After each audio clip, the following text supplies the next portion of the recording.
Okay, so here we go with objective 3. This progressivism. This guy here always makes me laugh. If you've ever seen the show Ancient Aliens on history, he does a lot of stuff there. That hair is something else. Um, anyway, so objective 3.1, the grassroots and the media. Now here you can see here the factory owners, we talked about them in industrialization. They wanted everything done correctly. We have a new group of people here called the muckrakers, and they're exposing the conditions to the factory owners, and much like broccoli to Kevin, it does not seem appeasing. Now, it also mentions Teddy Roosevelt. For the first time, we have presidents who are concerned about the workers and not just about the money. The previous presidents during Gilded Age we call forgotten. The next 3 we call progressive. All right? So first off, mass media. Mass media are a means of getting information to a large number of people.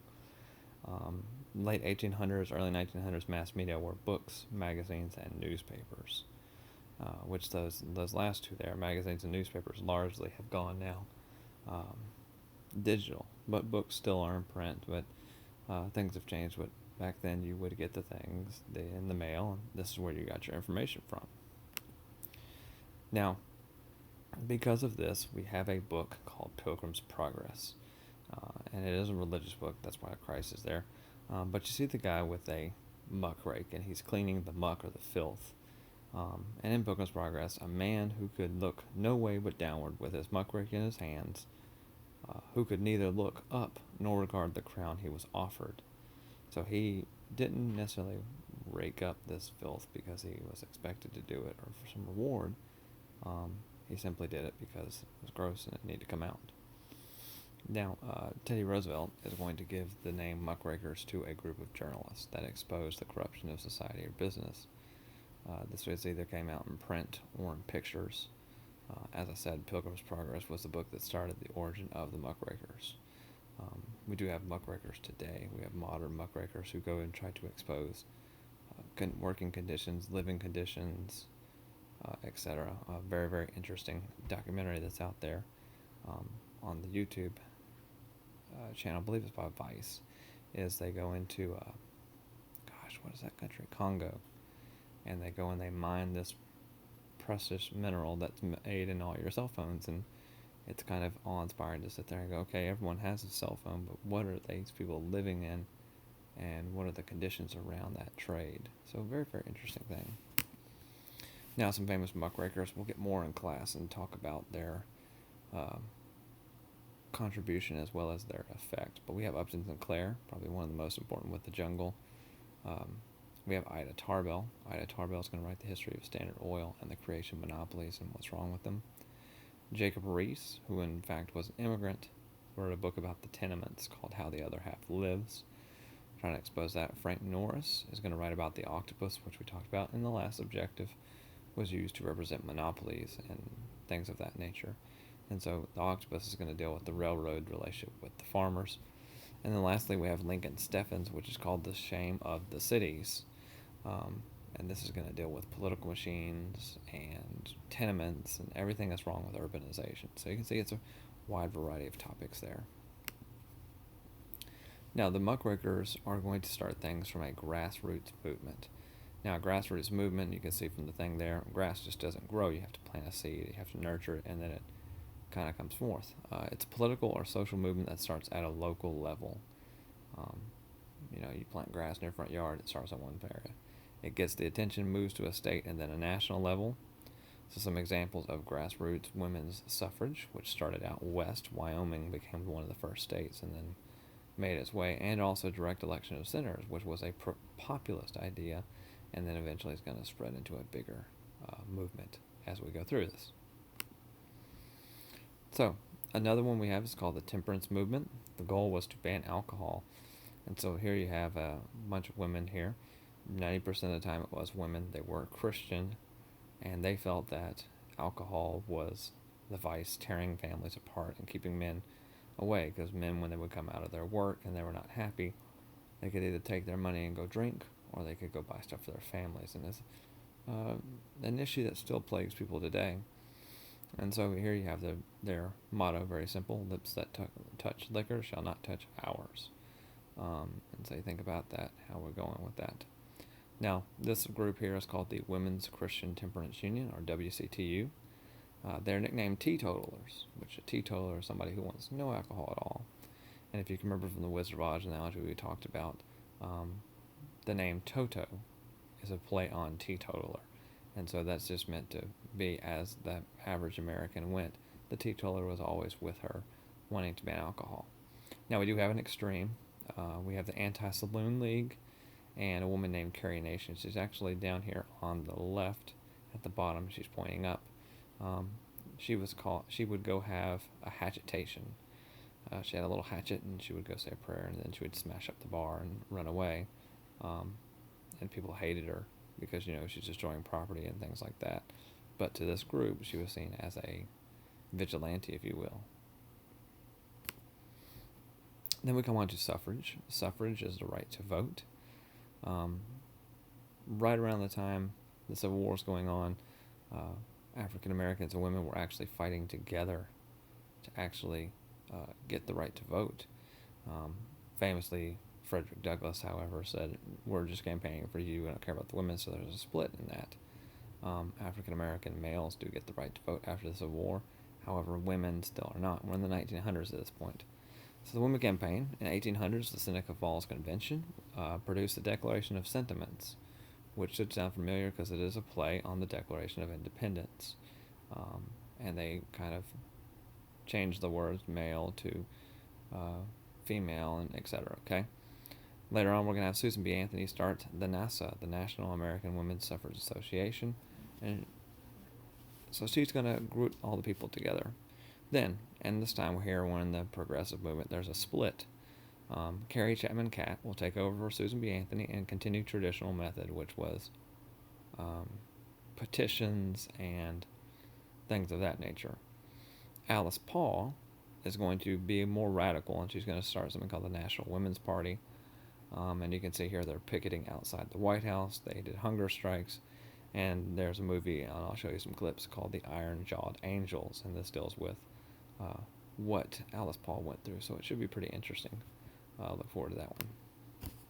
Now, Objective 3.2 are the political, social, and cultural movements. When we have this, guys, and you want to do protests, and you want to do things, the only way to necessitate change is to vote. And so here we have the guy from Office Space. Yeah, if you could just get out and vote, that'd be great. So the idea is, if we don't exercise our vote, our voice, through the proper channel, you can go out there and get blue in the face all you want. Nothing will change. So, got to pay attention to that. Now, we do have progressive amendments. And the problem with progressive, you can see here, is that as the reforms roll on, the corruption was also right behind it. But we did get 4 big amendments. First is the 16th Amendment, called the Graduated Income Tax. This is what we still operate on today. The more you make, the more they tax, and your taxes go to, everything. Public roads, public schools, etc. The 17th Amendment is the direct election of senators. Now, if you remember, the populists were the ones, we need more people involved on this. And so to make this kind of happen, they're going to say, fine, let's let them elect senators. Now, we do not directly elect a president. However, before this, we did directly elect the House of Representatives, hence representatives. Senators were done in the same manner. And so now all of Congress is elected by popular vote, and there is no electoral college. However, the president is not. The 18th Amendment comes out. It's a progressive amendment. We did talk about temperance. They will actually ban alcohol. And there's a lot more to that. We'll discuss that in class. It's not just, you couldn't drink it, but they did certain things, right? And the last of the progressive amendments is the 19th Amendment, which gave women suffrage rights. Remember, suffrage is the right to vote, not suffering. There we go with that. Now, some progressive political reforms are going to change. The first is they're going to introduce the idea of an initiative. This is a bill that started from the people. And so people would have an idea for a bill or for a law, send it to the person who represents them. They would discuss it in chamber or look at it, and then when they met together, if they liked it, they could actually call for a referendum, which is a vote on that initiative, and we still use this today. It's an awesome way. Now, the other thing I said is what happens if we have the corruption? They wanted to introduce something called the recall.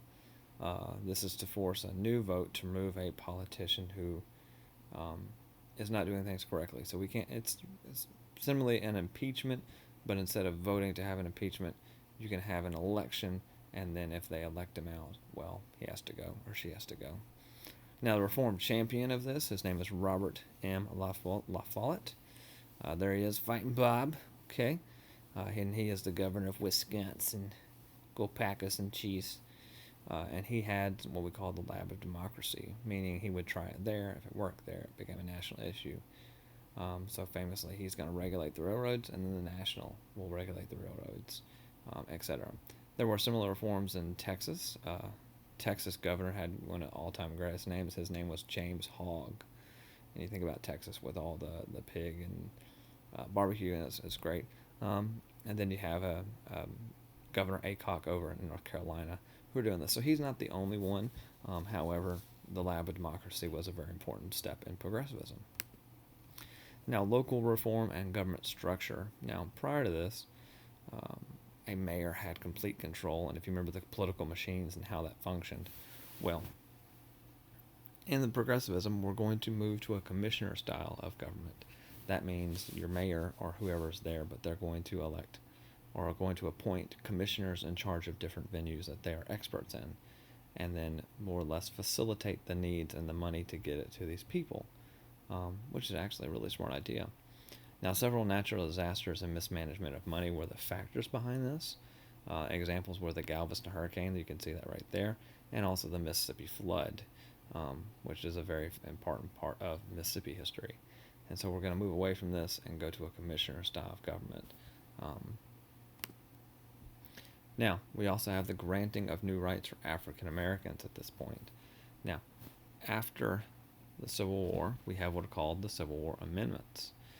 So the Civil War Amendments here, you have the 13th, 14th, 15th, which you can go to the next last bullet point. I said a good way is to set them free, 13, give them rights, and let them vote. The 13th Amendment emancipated or freed the slaves, not Lincoln. Everyone seems to think Lincoln, oh, he emancipated slaves. That's not right, and we need to go back to that first day of class when I explained to you checks and balances. He didn't have that power. That was a political move to get the people of England against the South, if you will. The 14th Amendment is a second due process and equal protection of law, very important, because it basically says the former slaves are now citizens. And the 15th grants voting rights to African American males. Now, immediately after this, in 1866, we're going to have a Civil Rights Act, which is designed to protect all of this. And so they went really quickly, if you can see how they granted this. Now, the problem is, as soon as they got done granting it, they ended up taking it away. So the first thing was a group of cases called the Slaughterhouse Cases, 1873. And so what this did is it limited protection of the 14th Amendment. It said that the 14th Amendment could be pertain to businesses but not to individual companies. So the slaughterhouses, this is what happened. They had two chicken coop houses where the workers were sleeping, one white, one black, and they said, well, you can't do that. They came back and said, well, if you want to work for this company, they can do what they want. So that's an important thing there. Next, we have the Compromise of 1876. This is a very weird election that we'll discuss in class, but the premise of what you need to know is the removal of Northern troops. So there's nobody now to protect their rights. In 1883, we have the Civil Rights Cases, and this said that you couldn't prevent private discrimination. Stuff like the Slaughterhouse Cases are going to become known as black codes. They're going to try to say black codes are not legal, and they came back and said, we can say what we want to say, but we can't prevent people from doing other things, which we now know is kind of crazy, but there it is. Then the major one, 1896, Plessy versus Ferguson. They're going to test the constitutionality of black codes. Homer Plessy is arrested, and basically this is what he wanted, and in a very kind of epic way of not going the way he wanted it to work, they did not only not stop the separation laws, they actually made it a national precedent, and that precedent was called separate but equal. You have the two water fountains there. This legalized black codes, now called Jim Crow laws, designed to keep the races apart. And these are going to stay in place from 1896 all the way until the Civil Rights Act of 1964, which is a very, very long time to have races separate, but nonetheless, there you go. Now we have Booker T. Washington. Booker T. Washington is growing up, not necessarily growing up at this time. He is the son of a former slave, and he is known as being an accommodationist. What that means is, let's just let people have what they want. Let's compromise, if you will. He came up with a theory for equal rights called the gradualist theory, and this means we would get rights over time. So you're going to go out, you're going to work, you're going to do what you're supposed to do, and eventually they'll see you're a human being. Which I know that's kind of maybe odd to say, but that's what they believed. He also believes in vocational training, which means to learn a useful skill. And so you can see how he's kind of an accommodationist, and how the former plantation owners loved this idea. You're not going to fight me on this. You're going to give in a little bit. You're going to keep doing what I need you to do, even if that's working in the field. And over time, I can give you, and as long as I'm saying I'm doing something and make you happy. But there it is. He does give a very famous speech called the Atlanta Compromise, in which he articulates or says these things. He will found the Tuskegee Institute for vocational training in Alabama. Big thing to come out of that is the Tuskegee Airmen of World War II fame. And however, he is the first African American to be invited to the White House by Teddy Roosevelt. Very good book about guess who's coming to dinner. And at that point, there was a lot of idea of race riots and things like that. So it wasn't so much about equal rights as much as it was, what can we do to prevent the country from falling apart? Some years down the road, W.E.B. Du Bois is going to come on the scene. Now, in the picture here, I'm trying to see. Yeah, so he would be in the second row, second one from the right. He's actually looking in a different direction than everyone else. He's looking off to the left, where most people looking to the right. He's the first African American to receive a doctorate from Harvard. You think about that. And he is going to come up with the talented 10th theory, belief that classical education or college would establish great leaders, and then this 10th would go back into their communities, and they would raise up a new generation, etc. And the 10th would become 20, become 30, etc. It's a very well idea.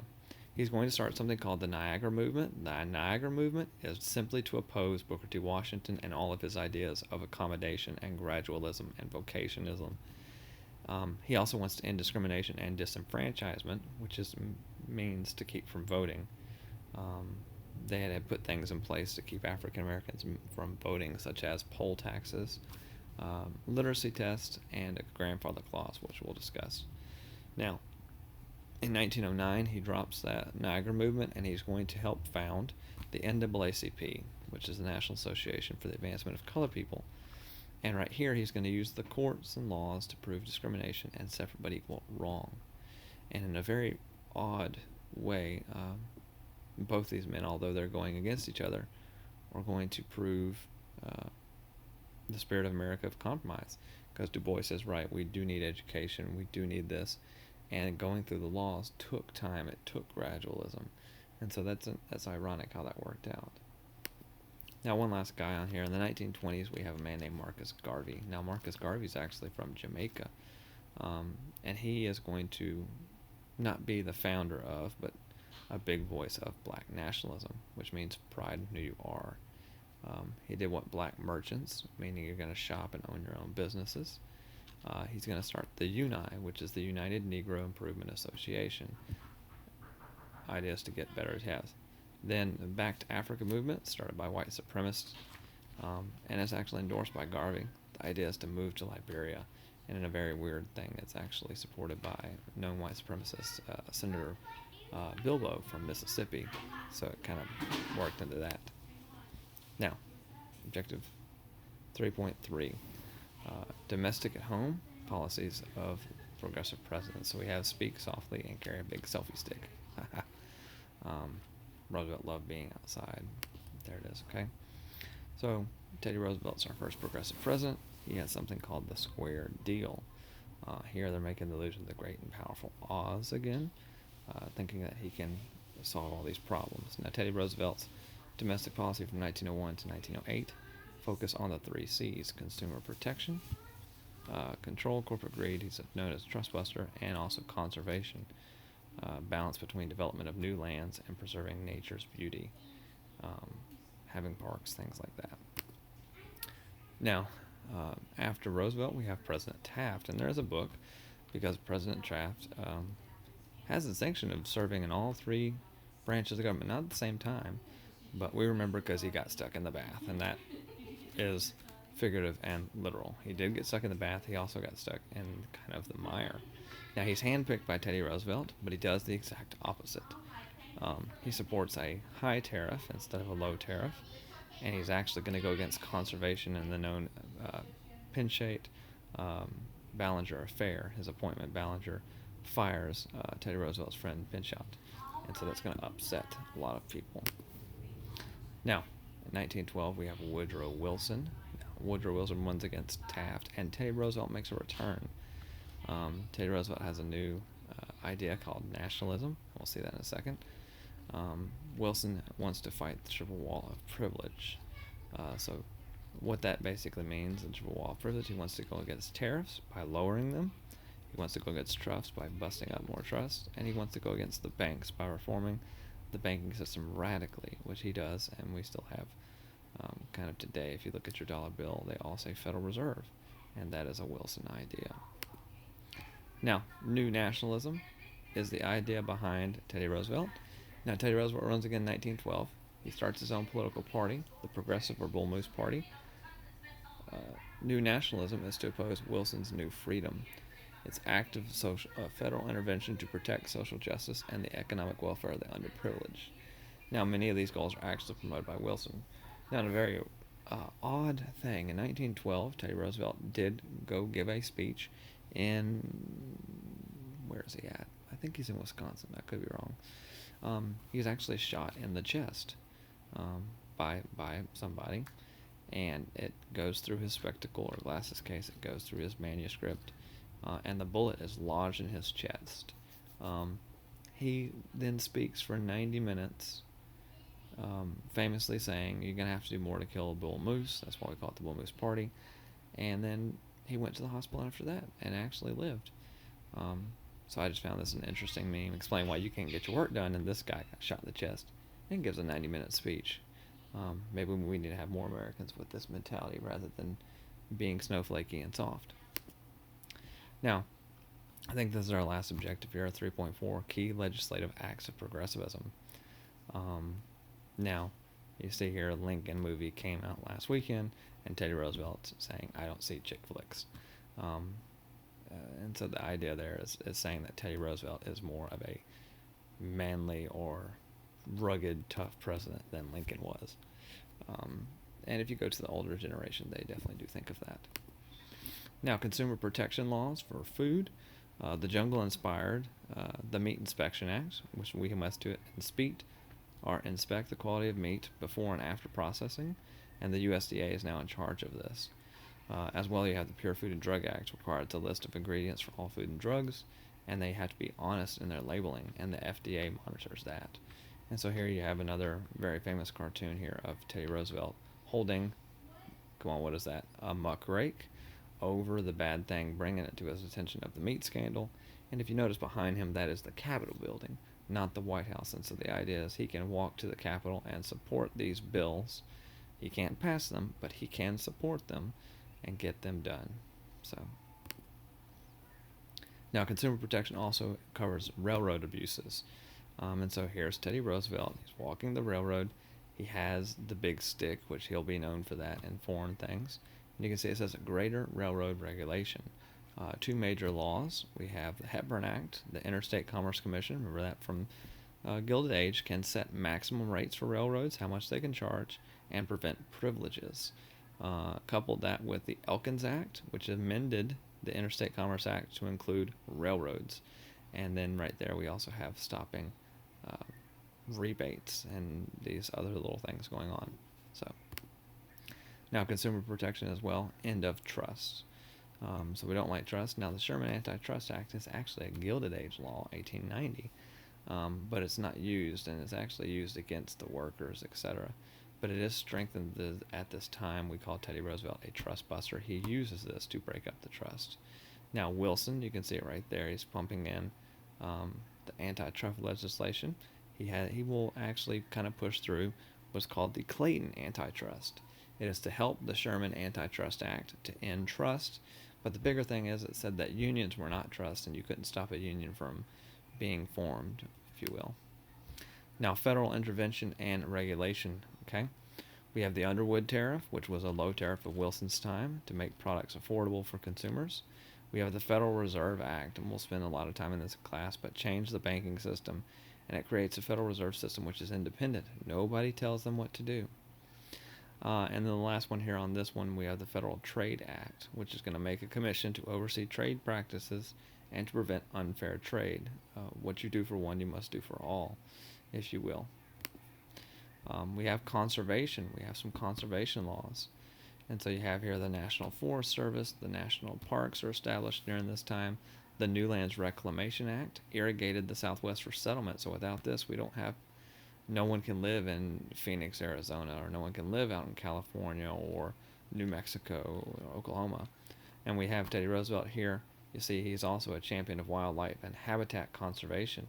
He's going to establish 5 new national parks, and he protected over 230 million acres of public land.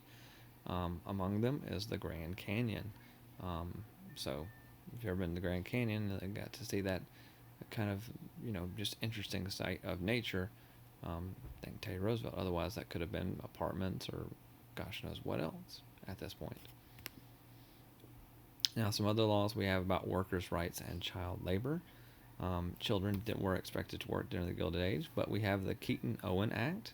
It slowed down and eventually will end child labor. It kind of put pressure on the people to stop. We also have the Adamson Act, which is to protect a worker's right to an 8-hour day. If you remember again the industrialization, we talked about labor unions. Now it is a law. Also, they're going to use something called Taylorism. Taylorism is scientific management of work to increase productivity and profit. Named for the man, Mr. Taylor. If you ever want to go to school to business practices, Taylorism is going to become a big deal of your study. And that is it for Objective 3.